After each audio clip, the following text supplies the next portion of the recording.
ఏం లేదు స్వామి. చాలా రోజుల నుంచి మీ యూట్యూబ్‌లో మీరు పెట్టిన వీడియోస్ అన్నీ నేను బాగా చూస్తున్నాను. మీరు చాలా దానికి క్షుణ్ణంగా గూడా, చాలా డీప్‌గా, లోతుగా మీరు జాతకాలన్నీ చెప్పడం గూడా నాకు బాగా నచ్చింది స్వామి. సో, అందుకోసం మీ దగ్గరికొచ్చి ఒకసారి అసలు నాకు సంతృప్తిగా నా జాతకం ఏంటి?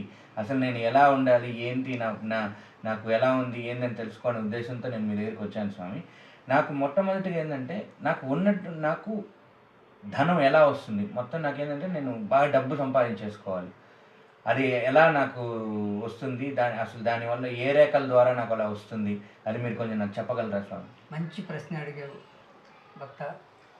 ఈరోజు ప్రతి వ్యక్తికి అదృష్టం అనేటువంటిది ఏ విధంగా ఉంటుందో, ఏ విధంగా కలిసి వస్తుందో తెలియాలి. ఇప్పుడు మన జాతకం అనేటువంటిది మన తల్లిదండ్రుల యొక్క మంచితనం మీద ఆధారపడి ఉంటుంది. దారిన పోయే స్నేహితులు మంచోళ్ళో కాదో దాని మీద ఆధారపడి ఉంటుంది. మనం ఉండే గ్రామం మీద ఆధారపడి ఉంటుంది. మనం పని మనం ఉండే ఇంటి మీద ఆధారపడి ఉంటుంది. మొత్తం మీద మనం చేసే పనిలో ఆధారపడి ఉంటుంది. మన షాపు యొక్క వాస్తు ప్రకారం ఆధారపడి ఉంటుంది. అదేవిధంగా మనం జాతకం చెప్పించుకున్న తర్వాత ఆ జాతక పండితుల్ని మీరు ఎంతైనా తృప్తిగా ఇచ్చి సంతృప్తిపరచాలి. మీరు అట్లా కాకుండా ఏదో మామూలుగా ఏదో ఒకటి చెప్పాడో ఏ విధంగా చెప్పాడు. కొత్త ఈరోజు చూడండి, మీకు ఈ విధంగా అస్తం అనేటువంటిది ఈ విధంగా ఉంటుంది. ఈ అస్తం అనేటువంటిది చూడండి,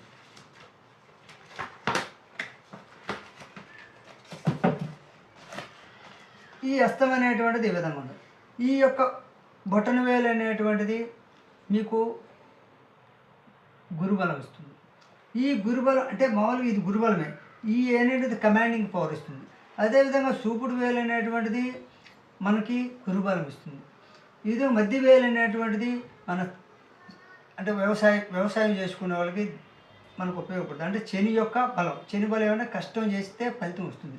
అంటే ఈ రవి వేలు అనేటువంటిది మనకి కళ. మనం చేసే పనులు, మనం చేసేటువంటి వృత్తిలో మనకి పేరు ప్రతిష్టలు రావాలంటే ఈ యొక్క వేలును చూసుకోవాలి. అదేవిధంగా ఈ బుధవేలు ఉంది. ఈ బుధవేలు బుధకు దెబ్బ. అంటే ఒక్కొక్క వేలు ఒక్కొక్క దెబ్బ. బుధవేలు చూసుకున్నప్పుడు ఇది వ్యాపారం, వైద్యం. అంటే వైద్య శాస్త్రంలో డాక్టర్ అయ్యేవాళ్ళు కూడా ఈ బుధస్థానం కింద ఉన్నటువంటి రేఖలో ఈ యొక్క బుధవేలు చూసుకోవాలి. ఈ రవి స్థానం అని ఉండే వాళ్ళు ఉద్యోగం కావాలి, గవర్నమెంట్ ఉద్యోగం కావాలన్నప్పుడు ఈ రవి వేలు క్షుణ్ణంగా అధ్యయనం చేయాలి. ఈ రవి వేల మీద నిలువు రేఖలు ఉంటే గతంలో చెప్పారు, మంచి ఫలితం, మంచి ఉద్యోగం, మంచి ధనం అని. అదేవిధంగా శని స్థానంలో కింద రేఖ ఉంటే, ఒక రేఖ నిలువు రేఖ ఉంటే మంచి ధనం వస్తుందని చెప్పారు ఈ రేఖ కింద. అంటే అదేవిధంగా గురుస్థానం వాళ్ళకి నిలువు రేఖ ఉంటే మంచి అదృష్టం అని చెప్పాను, రాజకీయ అవకాశం వస్తుందని చెప్పాను. అదేవిధంగా ఈ గురుస్థానం కింద దెబ్బలో కత్తిరిగా ఉంటే మంచి దాంపత్యం వస్తుందని చెప్పాను. అదేవిధంగా ఈ శుక్రస్థానంలో రేఖలు వంకర టింకర లేకుండా బాగా బ్రహ్మాండంగా ఉంటే మంచి బంధువులు, స్నేహితులు సహకరిస్తారని చెప్పి. అదేవిధంగా ఇక్కడ చంద్రస్థానం ఉంటుంది. ఈ చంద్రస్థానంలో ఉన్నటువంటి ఈ రేఖల వల్ల ఈ ఈ పరస్థానంలో అంటే అత్తగారింట్లో కానీ పరస్థానంలో కానీ మంచి లాభం పొందాలంటే ఇక్కడ ఉన్నటువంటి హస్తరేఖలు చూడు. నీ జాతకం ప్రకారం ఇప్పుడున్న ప్రకారము ఒక నిర్ణయానికి వస్తుందంటే కొంచెం జాగ్రత్తలు తీసుకోవాలి. ఇప్పుడు నీ రేఖ ధనరేఖ కానీ, ఆయుష రేఖ కానీ, ఆత్మరేఖ కానీ, నీ వేళ్ళని చూసిన తర్వాత వాస్తవంగా ఏ జాతక పండితుడి దగ్గరకు పోయేటప్పుడైనా చాలామంది దారిలో చేయి చూడటం, అది చాలా తప్పు. మనం శాస్త్రాన్ని తెలుసు, దైవంతో సమానమైనటువంటిది కళ. ఈ కళ అనేటువంటిది ఒక చోటకు పోయేసి, మనస్ఫూర్తిగా పోయేసి, ఆ పండితుడి దగ్గరకు, ఆ శాస్త్రం తిప్పేవాడి దగ్గరకు పోయేసి, నీకు తోచినటువంటి దక్షిణ పెట్టి, ఇలా తాంబూలం పెట్టి ఆ శాస్త్రాన్ని నేర్చుకోవాలి. ఈ శాస్త్రంలో నిగూఢమైనటువంటి అనేక రహస్యాలు ఉంటాయి. నీ తప్పుల దారిలో పోయే నడవడిక గురించి ఈ రేఖలో తెలిసిపోతుంది. కాబట్టి ఏ పండితుడైనా నీ మంచిగా కోరుకుని చెప్తాడు. కాబట్టి నీ ధనరేఖ అనేటువంటిది చూడు, ఈ ధనరేఖ అనేటువంటిది మణిబంధ రేఖల నుండి శనిస్థానం వరకు ఎవరికైతే పోతుందో వారికి కుటుంబం అంటే ప్రారంభ స్థానం నుంచి మంచి ఆస్తి ఉంటుంది. అంటే ఈ ధనరేఖ అనేటువంటిది ఈ మణిబంధ రేఖల నుండి ఈ మధ్యవేలు వరకు పోతే మంచి ధనం ఉంటుంది, మంచి ఆస్తి వస్తుంది, వారసత్వ ఆస్తి సంక్రమిస్తుంది, కుటుంబంలో ఉన్న ఆస్తి సంక్రమిస్తుంది. అదేవిధంగా ఈ రవిరేఖ అనేటువంటిది కింది నుంచి పైకి ఉంటే మనం మొదటి నుంచి ప్రారంభ స్థానంలో నుంచి మంచి ఉద్యోగం వస్తుంది, మంచి అధికారం వస్తుంది. అదేవిధంగా ఈ ఆయుష్ రేఖ అనేటువంటిది ఎటువంటి కత్తిర్లు లేకుండా కింద మణిబంధ రేఖల వరకు సాగి ఉంటే మంచి ఆరోగ్యం ఉంటుంది. అంటే ఏ రేఖ అయినా మొద్దుబారి ఉండకూడదు. అది ఇంకా ఏమైనా డౌట్ ఉన్నాయా? అంటే ఇప్పుడు మీరు ప్రత్యేకంగా ఏంటంటే నాకు ఉన్నట్టుండి నాకేంటంటే అంతకుముందు దాకా నాకు ధనం ఉన్నా కొంతమంది జాతకులకి ఏంటంటే మధ్య మధ్యలో కొంచెం అప్పుడప్పుడు డబ్బు బాగా వస్తుంది, కొంతమందికి ఆగిపోతుంది, తర్వాత మళ్ళీ కొంచెం ఫైనాన్షియల్స్గా ఇబ్బందులు పడతారు. సో అలాంటి వాళ్ళకి మీరు అలాంటి వాళ్ళకి ఎలా ఉంటుంది అంటే ఫ్యూచర్లో వాళ్ళకి డబ్బు వస్తుందా, ధనం అనేది వస్తుందా లేదా, ఎలా ఉంటుంది వాళ్ళ జాతకం ఎలా ఉంటుంది? ఇప్పుడు ప్రతి ఒక్కరికి చెప్పాను, రేఖలు బాగున్నప్పటికీ మధ్యలో సహవాసం వల్ల, చెడు సహవాసం వల్ల మైండ్ బ్లాక్ అయిపోయి, లేకపోతే మైండ్ దెబ్బతినో, మైండ్ వాళ్ళ యొక్క చెడు చేసిన మానసికంగా ఇబ్బందిందువల్ల కత్తిరలు అనేటువంటి ఏర్పడతాయి. కత్తిర అనేటువంటిది ఇట్లా ఏర్పడతాయి.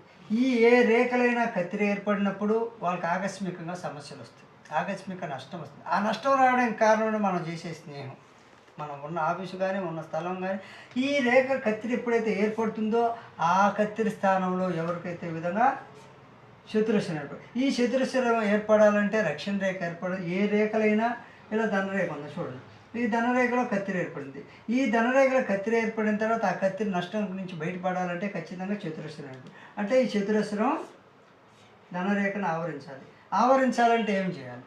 మనం ప్రతిరోజు సూర్య భగవానికి నువ్వుల నూనె తీసుకొని చేతిలో ఎక్కడైతే మన కత్తిరిలో చెడు గుర్తులు ఉంటాయో నువ్వుల నూనె కానీ తీసుకొని ఆ నువ్వుల నూనె చేతికి పూసేసి ఆ పూసిన చేతిని సూర్యుడికి 10 నిమిషాలు కానీ చూపిస్తే ఈ చెడుని మనస్ఫూర్తిగా నీకులో ఉన్న చెడు పోవాలని మనస్ఫూర్తిగా కోరుకొని చూపిస్తుంటే ఒక 21 రోజు నుండి 40 రోజులు అంటే నీ రేఖల్లో ఏర్పడినటువంటి బలమైన సమస్య, బలమైన నష్టం వల్ల ఆధారంగా సాధన చేసుకుంటూ ఒక 6-7 నెలలు సాధన చేస్తే కత్తిరి స్థానంలో చతురస్రం ఏర్పడుతుంది.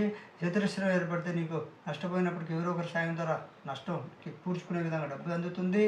తర్వాత విధానంగా కోలుకుంటాం. కాబట్టి ఒకటే రెమెడీ, సూర్య భగవానుడికి తైలం పోసిన చెయ్యి స్నానం చేసిన తర్వాత చూపించితే మీకు మంచి జరుగుతుంది. అదేవిధంగా తైలాభిషేకం చేసుకోవచ్చు, ఆవుకు మేత పెట్టవచ్చు. కానీ ఈ చెడు ఏర్పడిన తర్వాత నెగిటివ్గా ఆలోచించి చాలామంది దెబ్బతింటున్నారు. మన భవిష్యత్తు ఇప్పుడు జాతకం ప్రకారం, ఆస్ట్రాలజీ ప్రకారం, పుట్టిన తేదీ ప్రకారం మనకు శనిగ్రహం వచ్చింది, ఏళ్ళనాడు శని వచ్చింది. కానీ శని ఏం చేస్తాడు? మీకు మంచి చేస్తాడు. శని చెడ్డవాడు కాదు. అయితే మంచి చేయాలంటే ఏం చేయాలి? శని అవతల సాటి వ్యక్తికి అట్ట చేయకూడదు, అంటే బాధ పెట్టకూడదు, గౌరవంగా ధర్మ మార్గంలో నడవాలి. ధర్మ మార్గంలో ఎప్పుడైనా నడుపుతావో శని ఏళ్ళనాడు శనిలో నీకు ఫలితం వస్తుంది. అంటే అస్ట్రాలజీ ప్రకారం పోతే నవగ్రహాలు మేలే చేస్తాయి, నువ్వు మంచి మార్గంలో ఉంటాయి. ఇదే విధంగా హస్తరేఖ జ్యోతిష్యంలో కత్తుల్లో ఏ విధంగా అడ్డరేఖలు ఉంటే, చెడు రేఖలు ఉన్నప్పుడు ఆ శాస్త్రాన్ని అనుసరించి ఆ శాస్త్రం ప్రకారం రెమెడీ చేసుకోవాలి. రెమెడీ ఎందుకు చేసుకోవాలి? ఇది మూఢనమ్మకం కాదను, మన మైండ్ సెట్ మారాలి. ఒక మానసికంగా ఒక అమ్మాయి నిన్ను ప్రేమించి మోసం చేసి వెళ్ళిపోయిందంటే నువ్వు మానసికంగా కుంగిపోతుంటావు. కుంగిపోయింది, నువ్వు మళ్ళీ పాజిటివ్గా రావాలంటే ఏం చేయాలి? ఈ రెమెడీ చేసుకో. అలానే ఉండిపోతే నీ జీవితం మామూలుగా మంచాన్ని పడిపోతారు. కాబట్టి పాజిటివ్గా ఎప్పుడైతే ఆలోచిస్తారో ఆ పాజిటివ్గా ఆలోచించాలంటే ఈ తైలం పూసుకోవడం, మంచి మార్పులు నడవడం, శాతైనంతో వీలైనంత వరకు ఒకరిని నమ్మకంగా పనిచేయడం, నమ్మకంగా సాయం చేయడం, చేయలేకపోతే మంచిగానే ఉండాలి. అది భక్త ఈ యొక్క. ఓకే సార్, చాలా మీకు చాలా ధన్యవాదాలు.